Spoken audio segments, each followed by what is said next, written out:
Okay जी, welcome to the next lecture जिसमें हमने डिफेक्ट्स और उसके कौन कौन से काजेज होते हैं और टाइप्स क्या है वो स्टार्ट करना है। नेक्स्ट हमने टेक्निकली डिफेक्ट्स जैसे हमने इससे पहले लेक्चर में देखा था कि defects in any crystal structures are known as the imperfection in crystalline solids which can bring a change in their geometrical arrangement of atoms, ions या molecules। और फिर हमने ये भी देखा था कि टेम्परेचर, प्रेशर, इम्प्योरिटीज़ और जो कंडीशंस है क्रिस्टल फॉर्मेशन की वो आमतौर पर क्रिस्टल के साइज़ को और उसकी ये जो परफेक्शन है या इम्परफेक्शन है, डिफेक्ट्स क्रिएट करने के लिए ये फैक्टर जो है रिस्पॉन्सिबल होते हैं। सो तो व्हाट आर द causes और factor which are responsible for the crystal defects. जब हम उसको चेक करते हैं तो हमें पता चलता है कि एवरी जो भी लार्ज क्रिस्टल्स है, यहाँ लार्ज क्रिस्टल से मुराद उसका मैक्रोस्कोपिक साइज़ है। आल्दो कि इवन वी कैन नॉट जो माइक्रोन साइज़ में होगा हम उसको आँख से शायद ना देख सकें, बट माइक्रोस्कोप के अंदर उसको देख सकते हैं।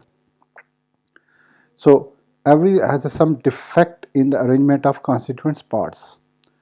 So these defects result from the solid deformation, high temperature or radiation striking the solid deformation, applying external pressure to the crystals.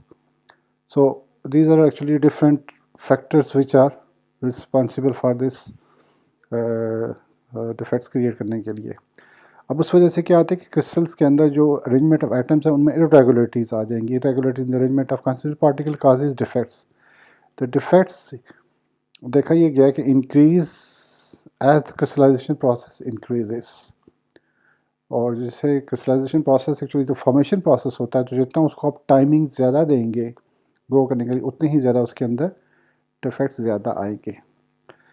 Now, in certain cases, imperfections are intentionally introduced in the crystal system। ये जो है topic जो हमारे course से related है वो है कि हम जानबूझकर इंटेंशनली उसके अंदर इंट्रोड्यूस करते हैं सो डैट उसके अंदर कुछ नई प्रॉपर्टीज़ को हम जनरेट कर सकें, डिज़ायर प्रॉपर्टी जो हम चाहते हैं। जैसे सिलिकॉन और germanium,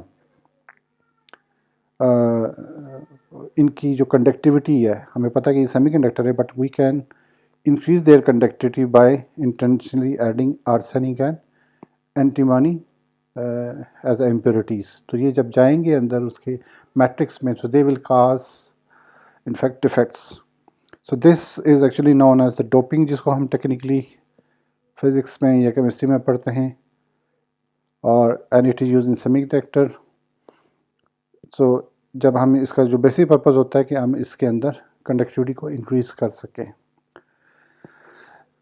Now moving to the next के टाइप्स ऑफ क्रिस्टल डिफेक्ट्स कितने हो सकते हैं। तो एट एब्सोल्यूट ज़ीरो, जिस पे कोई भी क्रिस्टल जब बनता है, तो crystal tends to have a perfect arrangement. उनकी जो बाय नेचर या इंट्रिंसिक उनकी फॉर्मेशन है थर्मोडाइनमिकली पॉइंट ऑफ व्यू से, जिसमें वो स्टेबल रह सकते हैं, तो they always try to remain the perfect.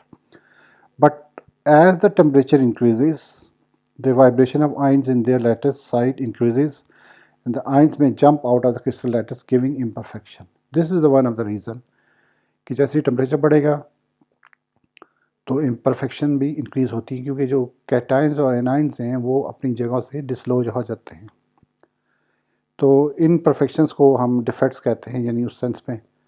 और इसकी जो टाइप्स हैं बेसिकली इस केस में फर्दर हम देखते हैं तो वो तीन टाइप्स हैं, जिसमें ज़ीरो डायमेंशन डिफेक्ट्स या पॉइंट डिफेक्ट्स कहते हैं, वन डायमेंशनल डिफेक्ट्स या लाइन डिफेक्ट्स कहते हैं, टू डायमेंशनल डिफेक्ट्स या प्लेन डिफेक्ट्स कहते हैं। Now point defects are actually zero dimension defects, और इसमें होता क्या है पॉइंट डिफेक्ट्स में कि जो आयंस हैं बेसिकली वो हमारे पास ions have a very low vibration energy at absolute zero, so as a result they are unable to leave the normal lattice site, so resulting in a perfect order structure at absolute zero। तो absolute zero पे तो इनका मसला इतना issue नहीं है, but when the temperature rises the thermal vibration of ions on their lattice site rises, causing make them to leave the normal lattice site, and in this way the defect is create हो जाता है। So a point defect is a type of defect that is only found on a specific lattice point in a crystal। So as the concentration of point defect increases with increasing temperature it is also known as the thermodynamic effect भी इसको हम कहते हैं, क्योंकि basically ये temperature से related है, तो इसलिए हम इसको थर्मोडाइनमिकली इफेक्ट्स भी कहते हैं. A point defect occurs when one or more crystal atoms are missing from their respective lattice sites. Atom या ions is moved from corresponding lattice site to the crystal's interstitial जो positions है उसमें चला जाए, और foreign atoms occupy interstitial position in the crystal lattice. A foreign atom replaces the original crystal atoms. तो ये इसके different forms हैं कि बाहर से जो added atom है वो original crystal atom आ जाए और वो वहाँ से डिसलॉज होकर दूसरी तरफ चला जाए. तो जो इनके फर्दर टाइप्स हैं पॉइंट डिफेक्ट्स के, वो आमतौर पर एक स्टाइकोमेट्री डिफेक्ट्स आते हैं. Stoichiometry defects are crystals that do not disrupt the stoichiometry electrical neutrality of the compound और crystals. It is also refer to as an intrinsic thermodynamic defects. तो ये है कि जैसे कैटाइन एनाइंस वहाँ से डिसलॉज होते हैं, अपनी जगह छोड़ देते हैं, ठीक है, तो उस वजह से इनकी जो स्टाइकोमेट्री है बेसिकली वो डिस्टर्ब यानी जो रेशियो है वो चेंज नहीं होता. तो non ionic compound show two type of stoichiometry defects they are. एक तो वैलेंसी डिफेक्ट्स आ जाता है, जो vacancy basically defect is a point defect that is caused when an atom disappears from its original site. It causes a void in the lattice so the density of substance decreases. So it should be that is a vacancy instead of valency होना चाहिए,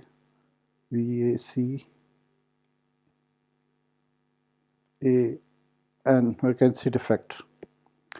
तो interstitial defects क्या होगा कि it is a defect in an atom or molecule occupies the intermolecular space of the crystal lattice. The atom can be on same crystals or in different materials. The density of substance इसमें क्या हो जाता है, increase करती है due to this defects. तो ये defect जो है एटॉमिक डिस्ट्रॉशन भी काज करते हैं, और ज़्यादातर जो है ये जो ऑक्साइड्स हैं, जिंक ऑक्साइड, टर्निश मेटल, इनमें ये आमतौर पर पाए जाते हैं. इसी तरीके से हमारे पास जो आयनिक कंपाउंड्स हैं उनके अंदर भी डिफेक्ट्स लोकेट किए गए हैं. एक है फ्रैंकल डिफेक्ट्स. ये जो है इसमें बेसिकली होता क्या है कि this defects occurs when one ion moves from its normal size to an interstitial position. एक आयन, कोई भी कैटायन या anion, in general smaller ion cation moves out of its position and occupies an inter molecular space. Such defects is most commonly found in crystals with varying size of cation anions. अब ये उस वक्त होता है जब cation का size बहुत छोटा हो, एनायन बहुत बड़ा हो, जैसे क्लोराइड है, ब्रोमाइड है, और उस वक्त सिल्वर वगैरह रिलेटिवली उनसे ज़्यादा डिफरेंट होते हैं. जैसे इस केस में यहाँ से ये डिसलॉज होकर इधर चला गया है. अब फ्रैंकल डिफेक्ट्स को जो फैक्टर्स काज करते हैं उसमें ये होता है कि total number of ion pairs. The density of Frankel defects is determined by the following factors: total number of ion pairs, the number of interstitial positions, the average amount of energy required to produce F defects, and absolute temperature. तो basically ये भी एक temperature dependent phenomena आता है, और उसका इसके result क्या निकलते हैं, कॉन्सिक्वेंसेस क्या होता है कि the conductivity of defective salt increases as compare to non defective salt due to migration of ions present in interstitial position. और presence of a large number of ions in the interstitial position may distort the crystal lattice. This increases the unit dimension जो है उनका बढ़ सकता है. So as missing ions are present in the interstitial position, the volume as well as the mass does not change. Thus the density of the crystal remains unaffected. तो इसमें density जो है वो उनकी unaffected mostly रहती है.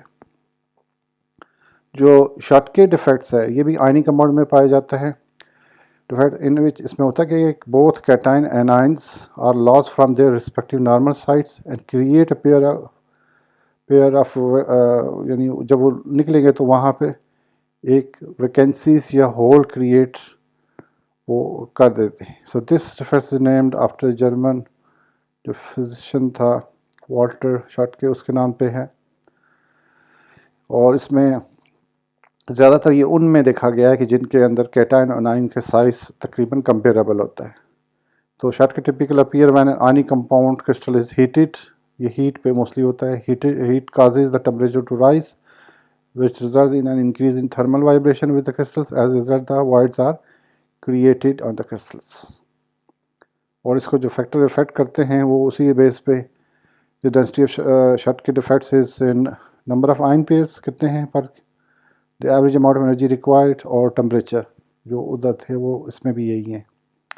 जो इसके रिजल्ट से कॉन्सिक्वेंसेज हैं कि कैटायन आयंस आर रिमूव्ड, जैसे वो रिमूव होंगे अपनी particularly from the normal lattice sites, so तो उसमें क्या हो जाएगा, डिफेक्ट्स इंक्रीज होना शुरू हो जाएगा। अब साथ साथ क्या होगा, वॉल्यूम इंक्रीज करेगा while the mass remains constant. So as a result, density of the defective salt decreases as compared to the non-defective salt. फिर कंडक्टिविटी भी इसमें देखा गया है कि इंक्रीज करती है because concentration defects increases. So when electricity is passed, the nearby ions move from their normal lattice site to the hole, thus creating a hole in a new position. During this process, the hole may be migrate across the entire crystal system. So these are actually different जो defects हैं जो कि आयनिक crystals में पाए जाते हैं mostly, तो उनके बारे में ये चीज़ जो थी उनकी टाइप्स थी। उसके बाद इम्प्योरिटी डिफेक्ट्स। अब इम्प्योरिटी डिफेक्ट्स क्या हैं कि ये जो हम इंटेंशनली या ख़ुद ब खुद आ जाते हैं नेचुरली जब ग्रो करते हैं मीडियम के अंदर, या हम इसको इंटेंशनली ऐड करते हैं। सो इसमें क्या होता है कि there will be always be impurities और फॉरेन एटम्स प्रेजेंट ज़ाहिर है। So some will exist as crystalline point defects. So when sodium chloride crystallises with strontium chloride में अगर ये किया जाए इसको, सो यू विल सी कि स्ट्रांशियम क्लोराइड जो है बेसिकली इसका जो कैटायन आयन जो है वो देखा यह गया कि वो ज़्यादातर जो है वो इनको रिप्लेस कर देता है two sodium ions and takes the place of one sodium ion. So as is the latter side of one sodium is left vacant resulting in impurity defects. तो ये इम्प्योरिटी डिफेक्ट्स इसमें होता है। और इसमें एक जो है वो सब्स्टिट्यूशन इसकी एक टाइप है जिसमें one atom is replace by an atom of different type. जैसे इसमें ये ब्लू से शो किया गया है। इंटरस्टिशियल है, एन एक्स्ट्रा एटम इज जिसमें अगर इसमें ऐड किया जाए बाहर से तो वो रिप्लेस नहीं करा बल्कि जो दरमियान में स्पेस है वहाँ पर वेकेंट आ जाता है, तो उसको हम आमतौर पर इंटरस्टिशियस उसको कहते हैं। फिर नॉन स्टोइकियोमेट्रिक डिफेक्ट्स जो हैं ये उसी तरीके से ही हैं जिसमें non stoichiometric defects are in crystals that disturb the stoichiometry of the compounds. Basically जो स्टोइकियोमेट्रिक डिफेक्ट्स वो हैं जो कि उनकी स्टोइकियोमेट्री को डिस्टर्ब करते हैं, लेकिन नॉन जो होंगे वो क्या होंगे, उनकी स्टोइकियोमेट्री को डिस्टर्ब नहीं करते। तो इसकी जो टाइप्स हैं जैसे मेटल एक्सेस डिफेक्ट्स हैं और there are further other types हैं मेटल डिफेक्ट्स साइट्स, वो हम इसके बाद वाली वीडियो में करेंगे। सो आई होप इसमें डिफेक्ट्स और उसकी टाइप्स जो बेसिक डिफेक्ट्स की टाइप्स थी, ज़ीरो डायमेंशन स्पेशली ज़्यादातर जिसको हमने फोकस किया, तो और आयनिक में और कंपाउंड्स में, तो वो उसको आई होप कि आपको अंडरस्टैंड हुआ होगा। If you have any question then ask me.